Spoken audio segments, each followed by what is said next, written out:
Kondisi terbaru dari Nikita masih sama seperti hari Senin kemarin, masih ceria menghadapi masalah yang sedang terjadi di dirinya dengan lapang dada.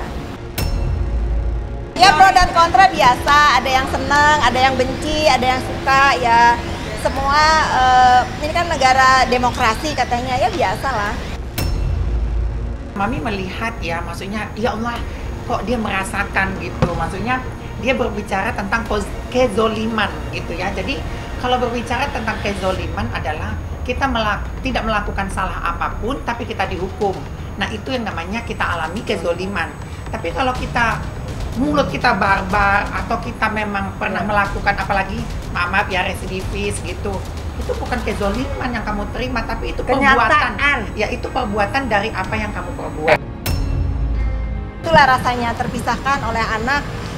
Dipisahkan oleh anak untuk hal yang tidak sepatutnya Nikita terima gitu. Kecuali kalau Nikita melakukan kejahatannya, saya tidak pernah bilang ini masalah sepele atau masalah besar. Semua masalah tentu ada nilainya ya. Tetapi dengan apa yang terjadi terhadap Nikita, saya meyakini Nikita dikriminalisasi. Ini bentuk daripada sebuah rekayasa dan kriminalisasi dan pendoliman terhadap Nikita Mirzani.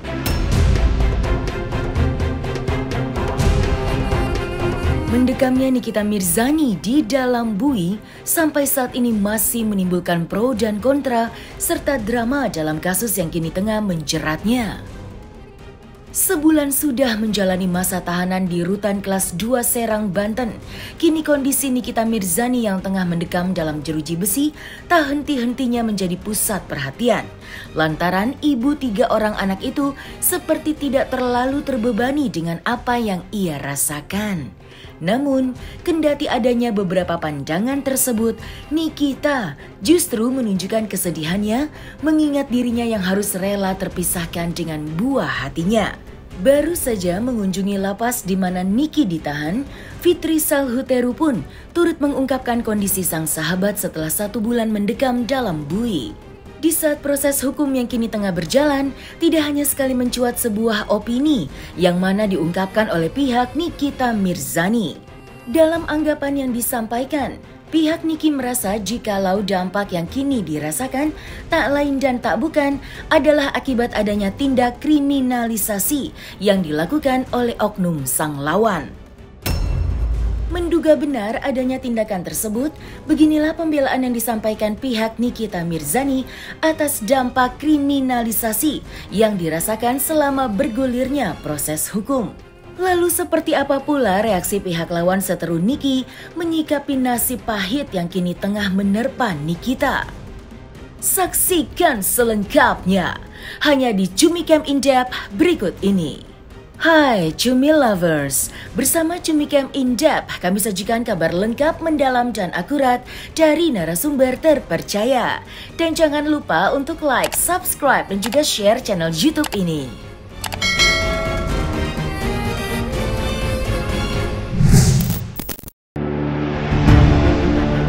Keterlibatan Nikita Mirzani sebagai tersangka dalam kasus pencemaran nama baik terhadap Dito Mahendra kini nampaknya terus menimbulkan adanya kontroversi yang terjadi dalam kasus tersebut. Mulai dari demonstran yang berbondong-bondong mengecam Nikita hingga kembali panas perseteruan dengan Indra Tarigan. Hal itu nampaknya bisa dijadikan bukti kuat akan pro dan kontra di balik peliknya kasus yang menjerat Nikita Mirzani. Namun di saat jeratan hukum yang kini menerpa, nyatanya hal tersebut juga menimbulkan kisah miris yang turut dirasakan oleh Niki perihal dirinya yang harus rela terpisahkan dengan sang anak akibat ulah yang diperbuatnya. Datang menjenguk Nikita yang kini tengah mendekam, Fitri Salhuteru selaku kerabat dari Niki pun akhirnya kembali speak up perihal kondisi sang sahabat yang sudah hampir 1 bulan mendekam dalam bui. Kondisi terbaru dari Nikita masih sama seperti hari Senin kemarin, masih ceria menghadapi masalah yang sedang terjadi di dirinya dengan lapang dada. Kalau anak-anak ya udah pasti sedih lah, namanya harus terpisah lama dengan ibunya, orang tua satu-satunya yang mereka punya, pasti sedih. Arkana gimana? Arkana belum begitu paham, yang tahu yang Arkana dan Aska tahu itu ibunya lagi syuting. Masih sementara masih meyakini ibunya sedang syuting. Ya kalau rewel karena ini pertama kali Nikita lama ninggalin Arkana. Biasanya kan mereka harus tidur sama-sama tuh setiap dari dia dilahirkan paling lama seminggu kali ya kalau dia keluar negeri. Ini terlama sih dia ninggalin Arkana. Nangis karena kangen sama anak. Iya, di bawah liburan. Alasannya kenapa? Ya memang Ada rasa khawatir nggak? memang Ada liburan rasa aja. Khawatir iya, karena kan anakku tiga-tiganya kan hidup sama aku, besar sama aku, dipelihara dengan baik sama aku. Jadi aku kalau nyebutin nama anak tuh ya sedih karena aku kangen. Kalau Nikita mungkin kegundahan nggak ada, justru aku yang ada kegundahan ya. Seperti apa? Kegundahannya kepengen masalah ini segera selesai, persidangannya segera selesai, segera tahu apa sih yang dituduhkan kepada Nikita, bukti kerugiannya itu benar nggak sih, gitu-gitu aja. Kan kemarin juga teman-teman udah mendengarkan eksepsi dari lawyernya Nikita dan eksepsinya dari Nikita sendiri.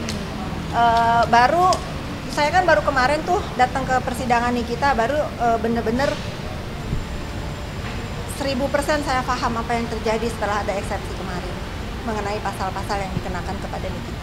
Ya pro dan kontra biasa, ada yang senang, ada yang benci, ada yang suka, ya semua ini kan negara demokrasi katanya, ya biasa lah. Bagaimana mungkin seorang Nikita Mirzani, muslim yang baik, lulusan pesantren, dia menista agama? Bagaimana mungkin? Saya balik bertanya kepada yang berdemo, kalian paham nggak? Di mana? Kapan Nikita pernah menistakan agama? Justru saya bertanya balik, kenapa kalian yang berdemo mengatasnamakan agama? Mohon maaf ya, saya tidak mengkasta-kastakan orang ya. Kenapa harus waria yang orasi? Gitu. Itu aja. Terima kasih yang sudah mengirimkan pendemo, yang sudah mengkoordinir pendemo, sudah memobilisasi ya namanya ya. Terima kasih karena tujuan kita sama-sama ingin memantau persidangan yang sedang terjadi di Serang, walaupun terakhir-terakhir kok orasinya jadi berbeda. Iya. Ya mungkin karena mereka salah, karena justru aku nggak marah dengan adanya demo, bahkan aku bersukacita atas adanya demo. Setelah aku approve demonya, diganti itu orasinya, nggak nyambung lah. Semakin rumit penyelesaian kasus yang dialami oleh Nikita Mirzani, kini juga tak henti-hentinya menimbulkan adanya tabir baru di balik peliknya kasus yang menerpa dirinya. Terakhir, pihak Nikita melalui Fahmi Bahmid selaku kuasa hukum serta Fitri Salhuteru sempat mencurigai adanya tindak kriminalisasi yang membuat Niki harus jatuh ke dalam bui akibat unggahannya di media sosial tentang Dito Mahendra. Setelah mencurigai serta menganalisa adanya kemungkinan tindak kriminalisasi, pihak Nikita Mirzani pun turut memberikan pembelaannya terhadap adanya kemungkinan tersebut. Lantas, seperti apakah bentuk pembelaan yang disampaikan pihak Niki dalam menyikapi adanya dugaan tindak kriminalisasi yang dilakukan oleh pihak lawan? Itulah rasanya dipisahkan oleh anak untuk hal yang tidak sepatutnya Nikita terima. Gitu. Kecuali kalau Nikita melakukan kejahatannya, saya tidak pernah bilang ini masalah sepele atau masalah besar, semua masalah tentu ada nilainya ya. Tetapi dengan apa yang terjadi terhadap Nikita, saya meyakini Nikita dikriminalisasi. Ini bentuk daripada sebuah rekayasa dan kriminalisasi dan pendoliman terhadap Nikita Mirzani. Sebenarnya kasihan ya.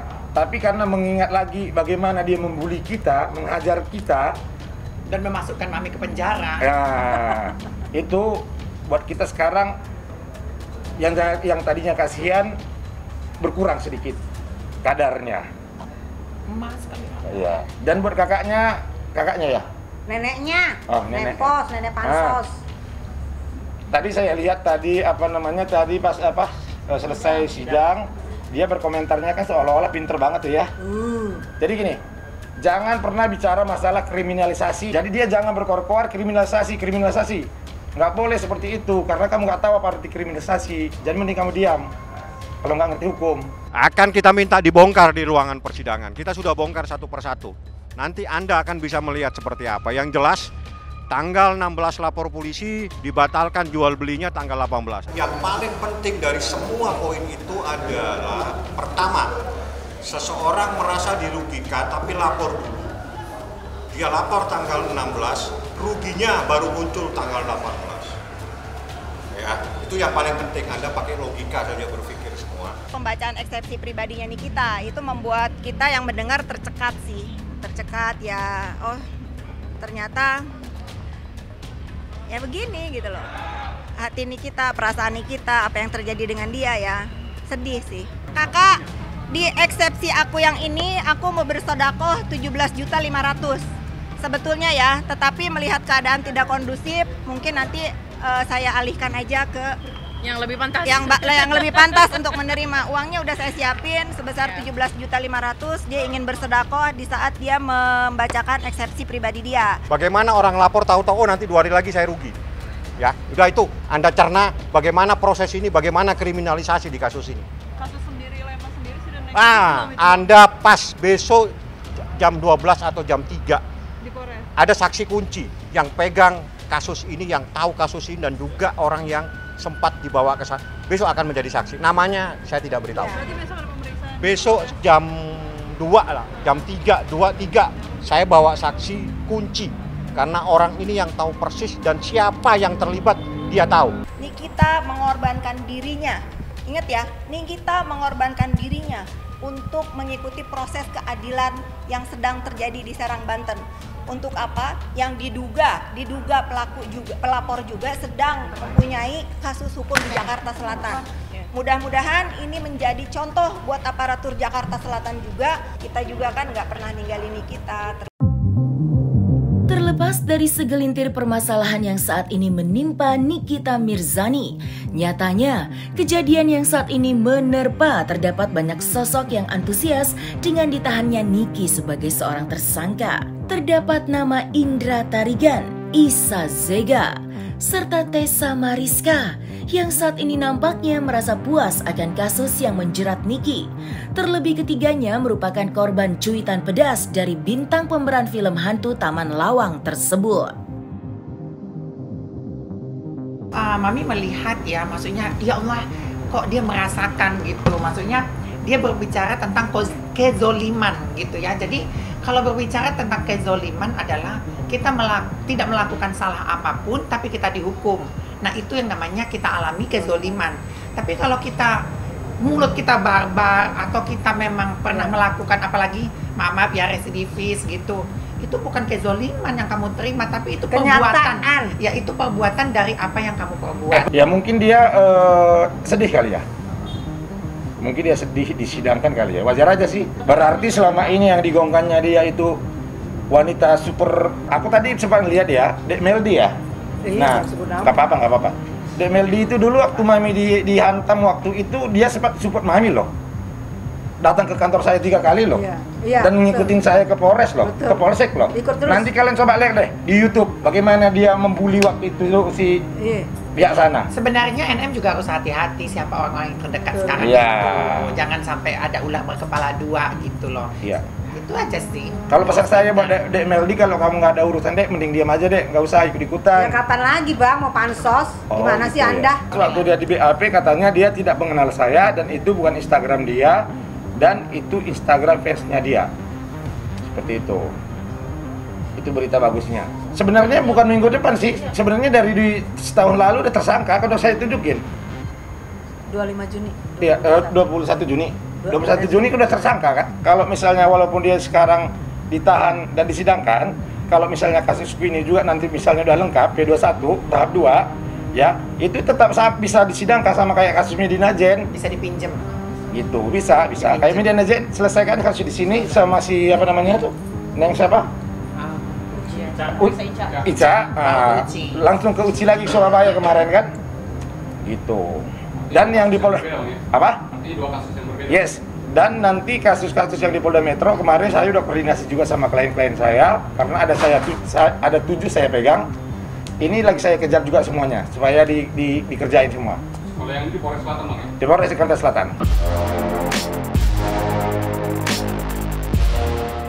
Nah, selesai sudah Cumi Lovers? Bersama Cumi Camp In Depth, kabar lengkap, mendalam, dan akurat dari narasumber terpercaya. Dan jangan lupa untuk like, subscribe, dan juga share channel YouTube Cumi Cumi.